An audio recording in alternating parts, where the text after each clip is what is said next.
people are waking up right across Australia. People are fed up with the lies.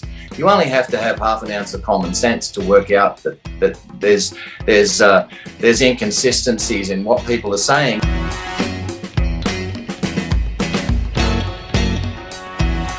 Hi, I'm Evelyn Rae. Welcome to the New South Wales One Nation TV. Today, I'm going to be interviewing the New South Wales One Nation Federal Senate Candidate, Colin Grigg. Thank you so much for joining me today, Colin.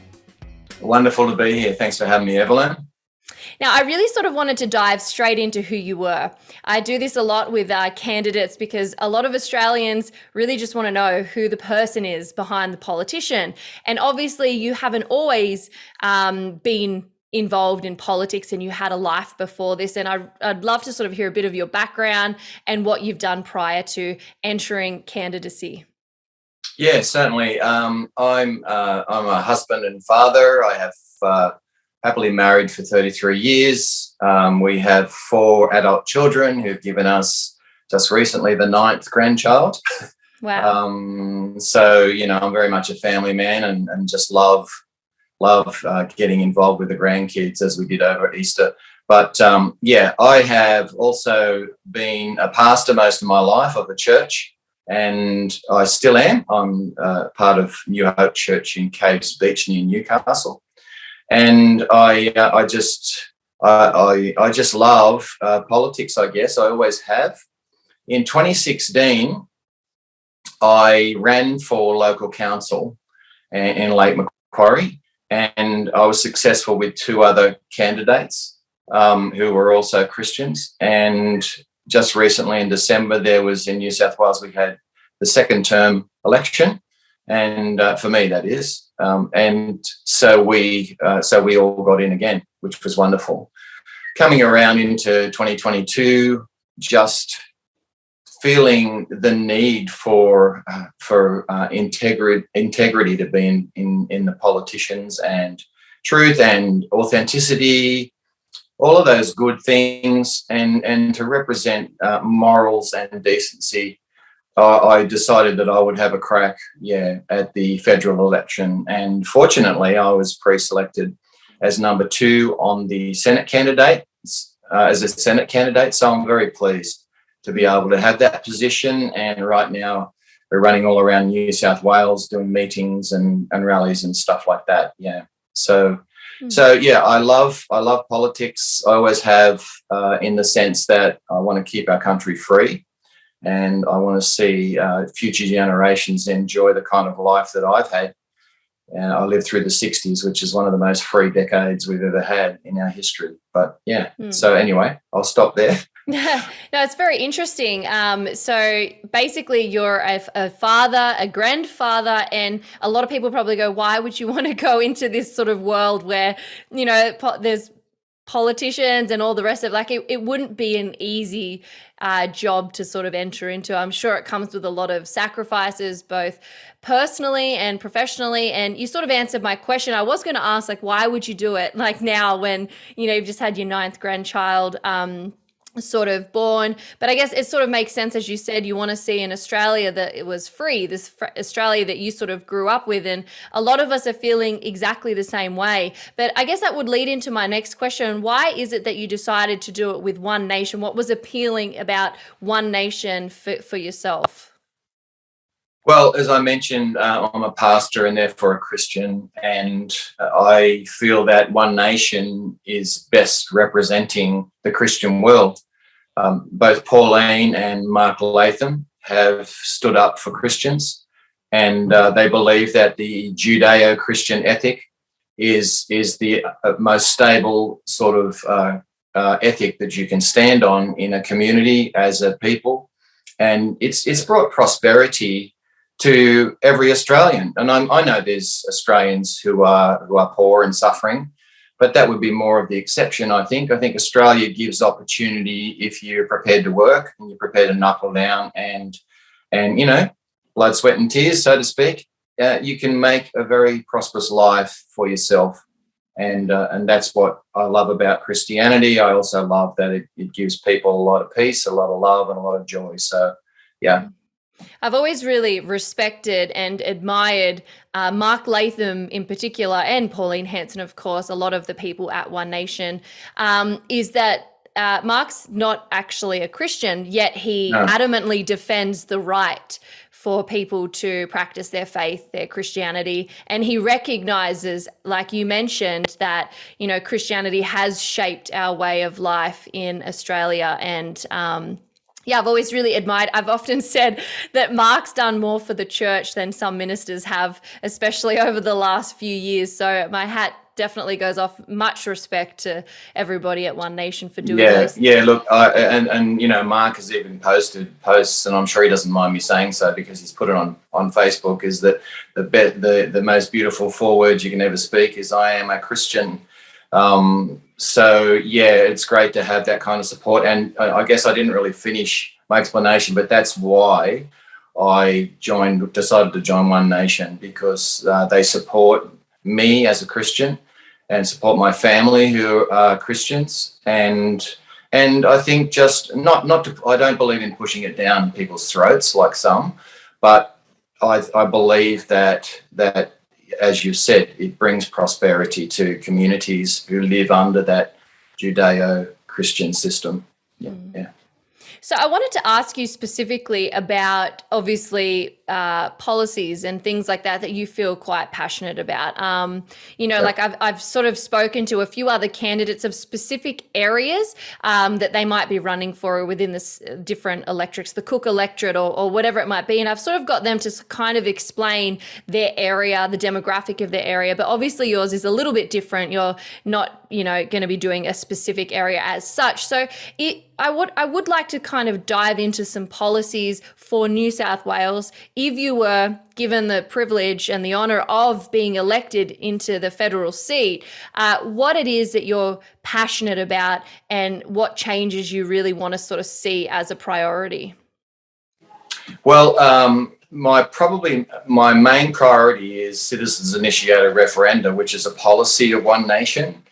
And I've known about citizens initiated referenda for decades. But when I saw that Pauline Hanson and Mark Latham stand up for CIR, which is the shortening of citizens initiated referenda, I went, wow, that's just kind of like confirmation that I'm in the right place. Why? Because CIR is a referendum-based society. It gives the power back to the people. And if different countries have it, Switzerland has it, and it works very well in Switzerland.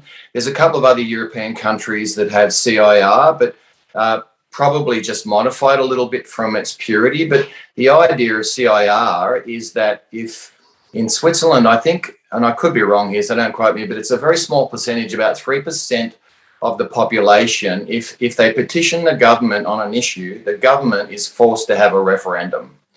And I've argued with politicians about this for a long time, and they say, oh, yeah, it costs too much money. Every time, you know, somebody doesn't like something, we have to have, a referendum and the cost of that. Well, to me, it's like, well, you don't have it right then. You have it when there's a federal election and just have a couple of extra pieces of paper. People tick the box, yes or no. And it literally gives the people back the government, and the people are the government. I believe in democracy being of the people, by the people, for the people. So I get very excited about that, because I believe that as a One Nation candidate, if I'm successful, I'm a representative of the people. I'm not someone who's intends to go in there and just dictate what I think. I want to support the majority, and I want to support what the people think, and truly represent the people. And I think that the policies, this is another one that I like about One Nation. Their 20 or 21 policies are just so in line with what I think and believe. So it's a no-brainer. So with the referenda, I'm no expert in all of the ins and outs of politics, but would Pauline Hanson's One Nation and New South Wales One Nation, would they be doing a similar percentage, like you mentioned, like the 3% percentage for these sorts of things? It certainly would be somewhere in there. I find that the other countries that are doing it as well, it's between 3% and 10%. But 3% of the Australian population is 750,000 people. So that's a pretty big petition. You know, it's not easy to get 750,000 people to sign a petition, but still, some may decide that it should be 4%, which would be 1 million people, or 5%, which is 1.25 million. But in any case, I think, yes, it's not some sort of simple thing. You know what I mean? That we just will be off having referendums all the time. I think it's important to note that when you need those kind of numbers, it takes a while to get the numbers, and then it's going to be, you know, waiting for the next round of elections to be able to put those to the people. So I don't think that there'll be a runaway of referendums. I don't think it would ever become a pain. And if it did, by some circumstance, then there would obviously have to be, you know, regulations on how it comes across and what sort of conditions that it fulfills. So the practicality of this, and again, I'll just sort of try and explain this for people who have no idea, like myself. If there was legislation, or if the government was doing something to the people, let's say the mandates, for example, over the last couple of years with COVID, would that be something that would meet the criteria of a referenda? If any issue that the people are concerned about, and we've seen the protests, we've seen, you know, I don't know, in Canberra the other week, there was, some people say 1 million people, I don't know, but I was there, but I don't know that I'd be that generous with numbers, but others have argued that, yes, there was about 1 million people there. They may be right. But look, I think when that number of people are going to Canberra, and there's cars travelling from all over Australia to go there for that rally, I think that would be a perfect example of a petition that could be signed at that rally by the people, and you could have not just one sheet, obviously, you'd have many of them going around. But of getting up to those numbers. And I think that there is a passion out there right now. We're seeing, you know, the latest figures are that I think the coalition's around about 36% of the primary vote, and same Labor, I think, is about 37 or something. They're just ahead at the moment. But I think that when you see those kind of numbers and you add them together, well, there's at least 30% of people who either haven't made their mind up or are going to vote for the minor parties. And I think there's a very definite thing there for citizens initiate a referenda. Let the people sort it out. Let the people vote. Yeah. Maybe they're afraid of that. And I heard that. Yeah. You know, they are afraid of that. They're very afraid of the people. They're afraid of the minor parties that are getting a lot of traction here. They're trying to shut us down. They tripled the number of members you need to have in a party in order to be a legalised party just recently, because they knew the threat was coming. They also increased the nomination fee to $2,000 for it to become a candidate. I mean, they're trying to price people out. It's just this. I'm sorry, I'm a bit passionate about this. No, don't be sorry. This is the things that we need to talk about. We need to discuss. We need to have these impartial, objective conversations. We're not asking for, you know, a revolution. We're not asking for a coup. We're just asking to be able to objectively discuss politics in Australia. And like you said, it's becoming increasingly difficult not only to have the conversations, but to have candidates like yourself who can actually come forward and speak on behalf of the people. But, you know, going back to the Canberra thing, I think what you'll find, according to mainstream media, it was only 10,000 people who went there. But, you know, I think, definitely the last. Well, Evelyn, this shows the manipulation that the press are involved in, and I'm sorry. Okay, I can talk a bit more strongly if you have to. But I do think that, you know, we're fighting an uphill battle. And you mentioned earlier, why would I go into politics when I've got a lovely family and a great church and that sort of stuff? It's because I just believe as a Christian that God is asking me to do that. And I've fought a few battles in my life. I haven't won them all, but I know how to win and I know how to lose. And I think that just being obedient to what I believe is God telling me, I believe that I'm doing the right thing. And if I'm successful, hallelujah. If I'm not, hallelujah. But I did what I believed I should do. Yeah. And yes, There's so much manipulation. People are waking up right across Australia. People are fed up with the lies. You only have to have half an ounce of common sense to work out that there's inconsistencies in what people are saying, and even through the whole COVID thing, there's just inconsistencies about what they're coming out with. People who got double jabbed and even triple jabbed have told me they're not getting any more. That's it. And, we're being castigated and maligned for deciding that you don't want that in your body. People who get vaccinations for everything else have decided they don't want to get this because, A, they don't want to be a guinea pig, and B, there are people who, I'm sorry, even the health people in Australia, it's just not coming to me. The TGA is they have put on their website that over 90% of people who've been recorded as dying of COVID had other morbidities. So, these kinds of people are not dumb, and hopefully the ones that are buying the argument wake up before the election. I certainly hope so. I feel like we are ripe for reformation. I think that a lot of Australians who might have just sort of sat on the fence previously or didn't really want to get involved in politics because they don't enjoy it, I think they're sort of starting to come to the table and, kind of examining and having a look at our current system and saying, I don't want this. And, I do like that even though you don't need to get into politics, you've decided to, Colin, because you're doing it for your grandkids. You're doing it for your kids, for their future. We had these God-given rights, these human rights that have been bestowed upon us, and we do have a responsibility as human beings, as citizens of our nation, to protect those human rights and to protect those freedoms. I do know this is something you are quite passionate about. You have mentioned, the Labor liberal sort of issues around freedom and how that needs to sort of be stopped. I'd love for you to sort of elaborate on that a little bit further. Yeah, look, at the moment we have a duopoly. We don't have an opposition. I mean, they're both in cahoots. They both agree with each other. There are strong left-wing people who have now invaded the Liberal Party. It's no longer a representative of the Conservative view. And that's another reason I've gone with One Nation, because they represent the Conservative view. And Pauline, I know, is committed to representing the people. The policies have been devised by talking to people that One Nation's policies have on their website. And you've only got to go there to read them. And they've been encapsulated. They're not screeds of text there to read. They're just very encapsulated little paragraphs that tell you what they're about, which I think is also a wonderful thing. We went to a rally the other night and someone asked about a policy.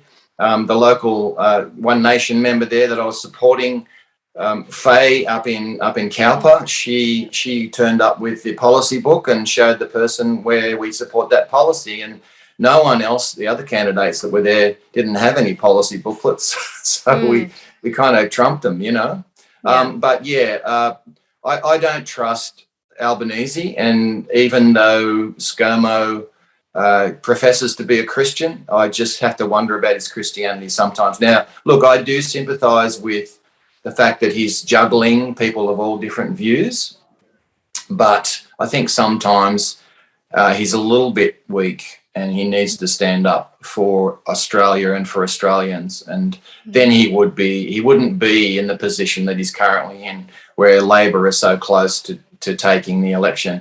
And look, I'll say this, if Labor take the election, God help us. No, I totally agree. And this is what I've said, I would prefer the Labor and the Liberal Party not to be elected into power. That's I would love to see the independence, like One Nation, like that is the dream. That is exactly what we need as Australians.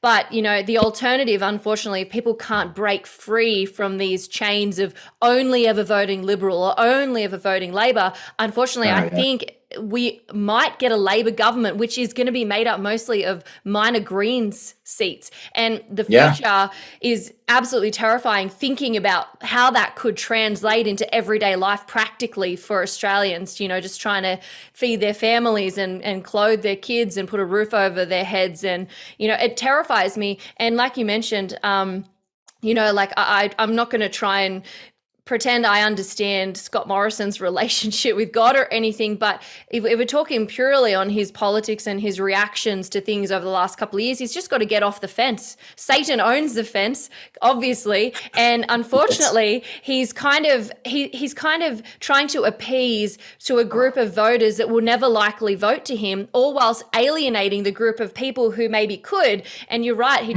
the man needs conviction, and that's what I love about One Nation. You guys do have conviction. You're not sitting on the fence. You're very much boldly sort of standing in the face of everything and saying, this is where we stand, and we're unapologetic about it. This is what it is. And you're transparent. Like you said, Faye, I've interviewed her. She's a lovely woman.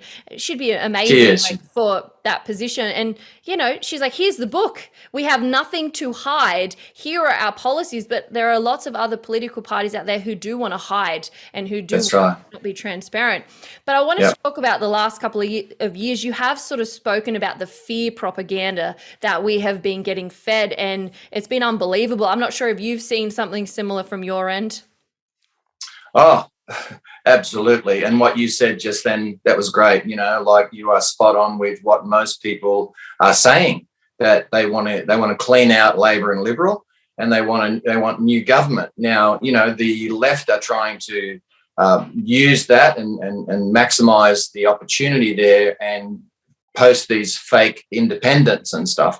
So we need to be very careful about how we vote, that an independent has to be investigated. They should be actually interviewed by each candidate who wants to vote for them, because they don't know what they're buying. And to get back to your question, yes, fear has been the thing that they have been peddling.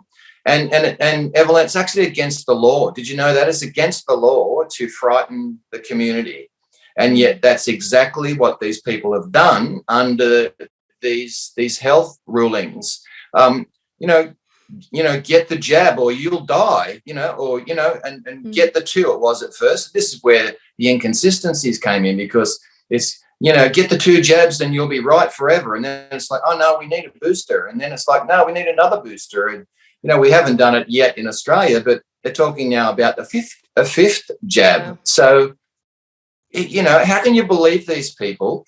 And the fear, and I'll just note something that I noticed myself back in December when we were all going to be free.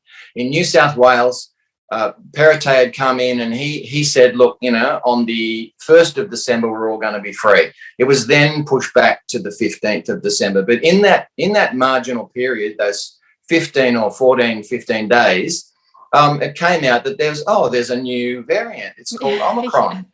And the lady who discovered it in South Africa was, in the first instance, was quoted as saying it's a very mild variant of this disease. You get a little bit of maybe get a headache, you might have a bit of a cough, but it's only a couple of days and you're over it. So what happens? They get on there, the Australian media and politicians get on there and say, oh, quick, you better go and get your booster, and you better do this and you better do that.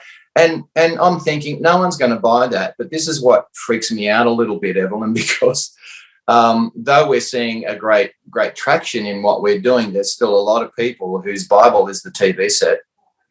And so the next day I was driving down past a hub in Lake Macquarie, and the lineup was like 3 miles long. I could not believe, and they had been emptied. The lines had gone, but they were up, 3 miles long in this particular place. And I'm agape. I just could not believe that people were so easily manipulated. Yeah, it's really sad. It's been coercion from the beginning, whether people like to use that word or not. When you're basically holding an invisible gun to somebody's head, a father of a family, a mother of children, and you say, if you don't have this, your livelihood, your employment, your money, your income is going to be taken from you. Like, if that's not coercion, I honestly don't know how else to define it other than that. But how many people are now out of work? Some of my own family were stood down because, and some of them, I won't mention who, but they're emergency workers, and they've been stood down because they chose not to have the jab. And it's like now there is a glut of emergency workers, skilled workers, of this big, massive, gaping hole, and the nurses, they're protesting about it. Well, put the people back on who have the skill and stop trying to import people from overseas. They're just resolute on this. They want to punish Australians. And it's time we stop punishing Australians and let Australia be the country that it is.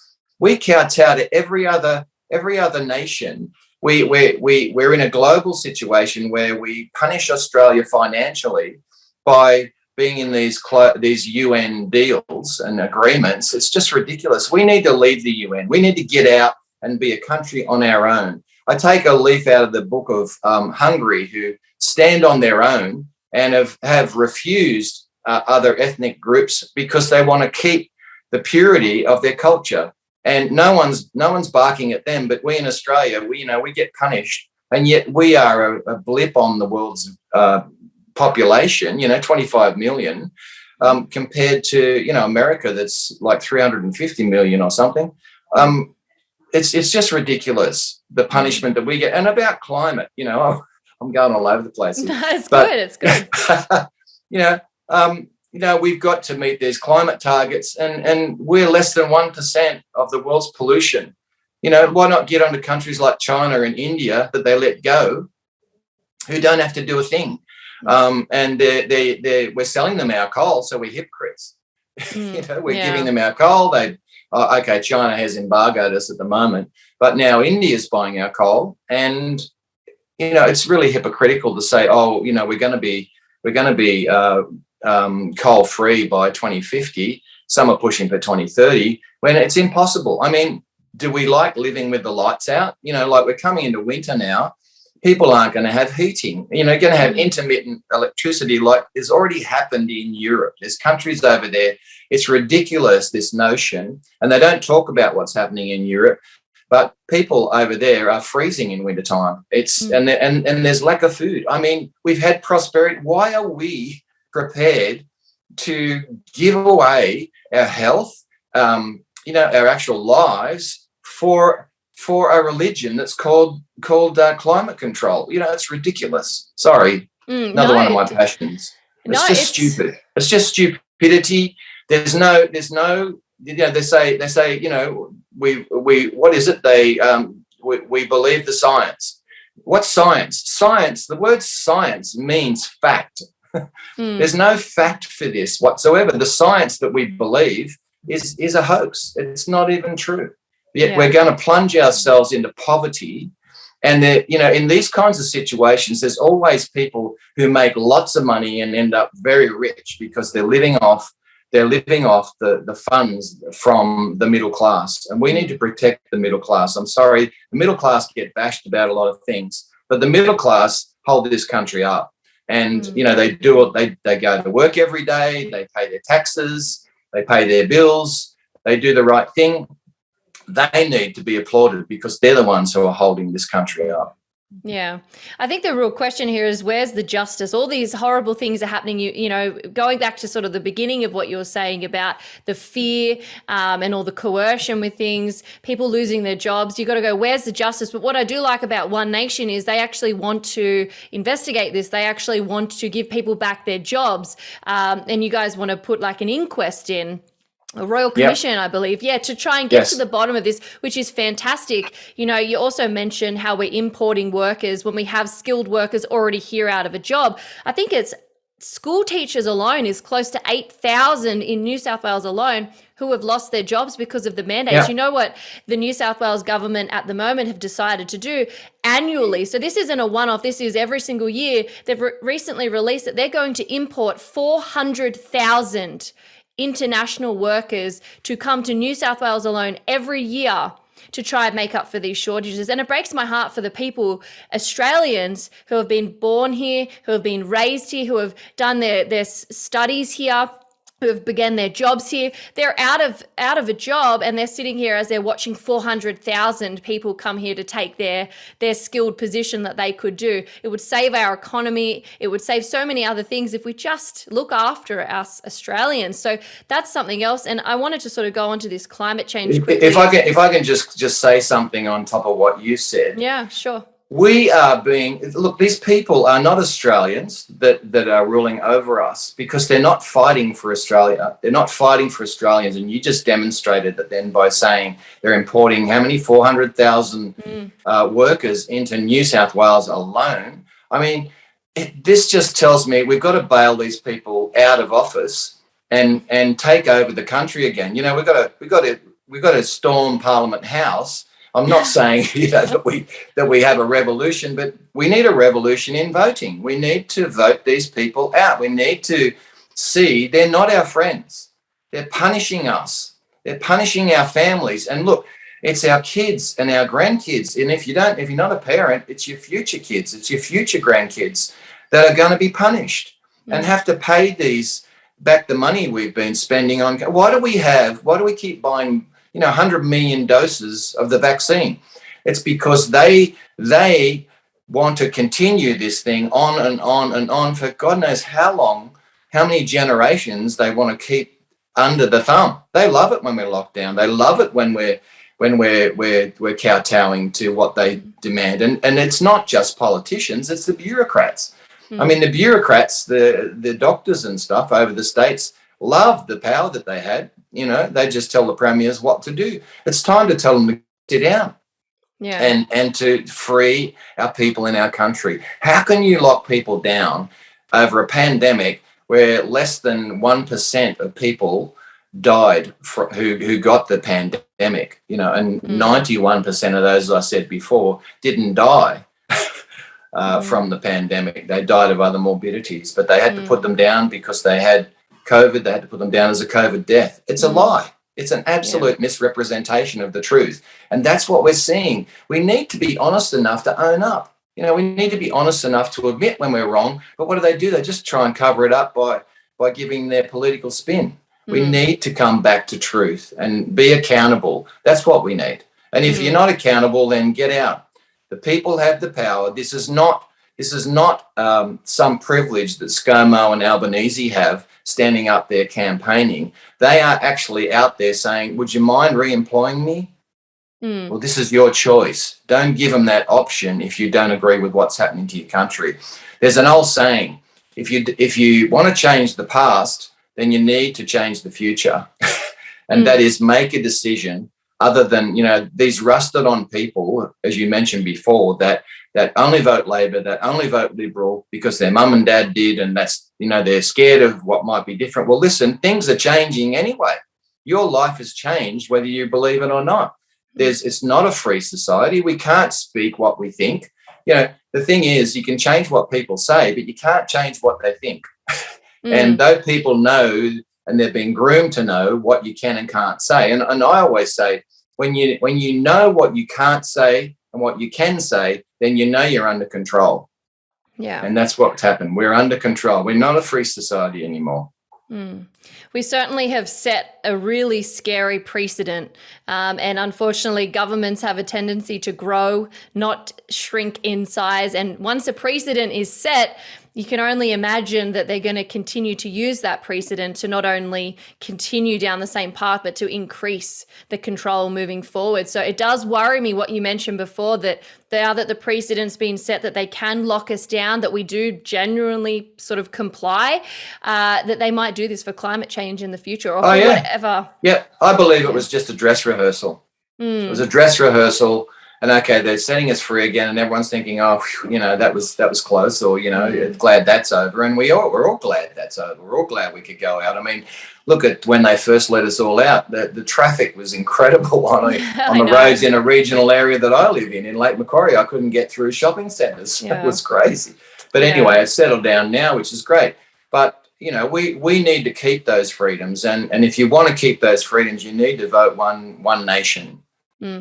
Absolutely. And, the federal election is coming up, and we are seeing restrictions eased. We are seeing all these things ease. And I just really want to stress to people not to fall for these lies and to look at the truth, because, once elections are finished, there's a good chance we could be just reverting straight back to what it was. So, look at the policies, really examine them, and don't fall for the media front of what's actually going on. Look at the policies of One Nation and other, sort of independence. But I hope and pray that younger generations can use this as an opportunity to better themselves, to get more educated, to get more involved in politics and things like this. But it does take, sort of strong men and women who are willing to stand up against tyranny to make a big difference. And I'm grateful that someone like yourself is there and is doing those very things. My hope and prayer is that it makes a difference, and that we can sort of start a different trajectory into the future. Yeah. But well, if we don't, we're going to keep getting ripped off. And believe me, we're being ripped off everywhere. We're being ripped off by not just politicians. We're being ripped off by the press, the mainstream media. We're being ripped off by businesses that have sold out, and George Soros, who's financing all these people. It's bribery. People are being bribed to betray us. That's what it comes down to, and we've got to see it for what it is. And we need to get rid of the neurosis. We mentioned before fear. Well, it's a neurosis. Why are we neurotic? It's because of the things they're telling us on TV. There's people still afraid to go out because they might get COVID. I've got people, even Christians, who won't come to church because they might get COVID. I mean, I've had COVID. I had it a few weeks ago. It was very mild. I had a couple of aches and pains in 48 hours. It all left. I had a little bit of lethargy after that for a few days, but I took vitamins. I found out they help, and they really helped lift me out of it. So it's nothing. Why are we locking people down for no reason? And I'm sorry, that's what it is. There's no reason, no reasonable reason for this. They just trump it up and make excuses and frame a fearful campaign. And as I said before, it's against the law, and there needs to be retribution. There needs to be people brought to account for what they've done. Thanks, Evelyn. Yeah, no, I agree wholeheartedly with everything. And, common sense would have been a great approach from the beginning. Let's assist people with comorbidities. Let's assist the vulnerable. And let's let people like you and I, who have a 99.9% chance of getting over in a few days, live on with their lives so we don't crash our economy and our livelihood in the meantime. But my only silver lining to all of this, Colin, is that stupidity can't sustain itself, and eventually it will collapse. And we have been living stupidly for quite a while now, and I think we're beginning to see those sort of house of cards sort of crumble. So here's hoping that this can be a new era for us in Australian politics. I really hope the best for yourself and for other One Nation members who are sort of battling a big battle. And, before I sort of finish off, where can people contact you? Where can people reach out to you? Are you doing some social events where people might be able to meet you in person? Yeah, look, Mark Latham's going to come and he's going to campaign with me on a couple of occasions. This weekend, he's with Dale, as you mentioned, Dale McNamara, up at Singleton. Branxton. Next week, at Branxton, we have a launch, and I'll be there as the Senate, and Pauline Hanson will be there, and Mark Latham will be there. So I'm sorry, I can't remember the name. It's one of the pubs in Branxton. Branxton's not a real big town, but we're all gathering there, and it'll be launched from there. We're joining a lot of these meetings where it's meet the candidates, and we're able to speak. And these are happening all over the place. There's different independent people organising these, and you can get along. You can hear your freedom candidates speak and make a decision on who you want to vote for. Because in the end, I stand up for free speech. I stand up for people being able to say what they think and not being castigated for it. I also stand up for people having a free vote and to vote who they believe they should vote for. But please be educated, and please understand what's going on today. If you're worried at all, then there's reason for concern, and there's reason to investigate why you're worried. Absolutely. Well, again, I honestly hope and pray for the best for you, for your success in, getting that spot in Senate. We need men and women like yourself who are going to fight for us Australian people. So all the best. Thank you for coming on today. I really appreciate it. And we'll definitely stay in touch and hopefully hear about all the successes for the One Nation candidates in the future. Thanks, Evelyn. Very much appreciated. I appreciate your time. Thank you.